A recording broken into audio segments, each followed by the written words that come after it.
Hi, my name is Rashik, and I created the iCog app, an app used to screen for dementia. According to the World Health Organization, there are around 55 million people who have a dementia-related illness. This number is only rising and is estimated to reach 78 million by 2030 and 139 million by 2050. I was motivated to create this app after witnessing my grandfather's struggles with dementia, particularly in receiving an accurate diagnosis. Just like my grandfather, a majority of people struggling with dementia live in developing countries with low income and a lack of access to proper medical facilities. Even worse, there are an estimated 41 million cases of dementia across the world that are undiagnosed, with 90% of projected dementia cases undiagnosed in low middle income countries. The lack of a proper diagnosis can be attributed to three main factors. One, a lack of access to medical facilities due to their prohibitive costs, limited access, especially in developing areas. Two, the medical facilities that are available are overwhelmed and experience lots of delays, leading many to give up before they receive the medical help they need.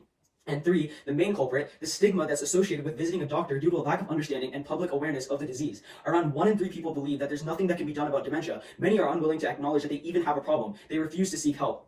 This is a major problem, as a diagnosis, especially an early one, is always a step in the right direction, especially before it's too late. Some types of cognitive impairment, such as a head injury, can be treated or mitigated with proper help. My app, the iCog, helps this problem by making neurological tests doctors use to screen for dementia available in the form of an app. It has tests like the iCog that can screen and detect for dementia, especially in its early stages. The goal of this app is to expand the accessibility of an accurate screening by making it free and available through the use of a smartphone or website. I've talked to many neurologists, and I'm currently in contact with the creator of the iCog, Dr. Sue Borson, who has published over 200 publications in this area and co-leads the CDC-funded Bold Center on Early Detection of Dementia to make sure that all the information on this app is accurate before it's published. Now let's take a closer look at what the app actually looks like. When you first open the app, there's a simple login screen. Here, let me just go ahead and type in my credentials. You can also create an account. Just type in some credentials and login screen.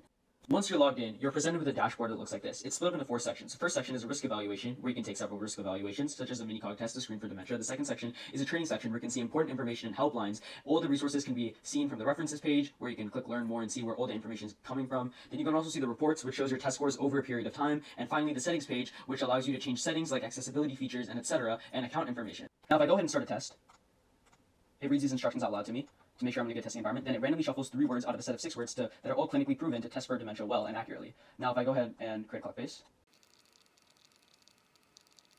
I can also use a piece of paper instead of doing it on the app and still be able to grade it.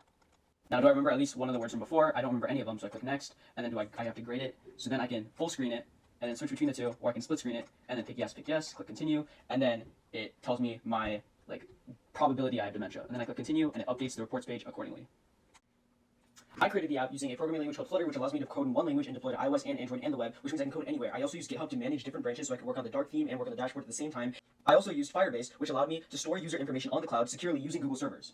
Overall, I think the app has a huge societal benefit and can help alleviate a lot of the stress that medical professionals have over part of the diagnosing process by doing a lot of screening from the app, and I believe it can work hand in hand with medical professionals in the future and help a lot of people around the world, especially in rural areas that don't have access to medical professionals that can still screen and test for dementia while receiving accurate information about dementia that is hard to find.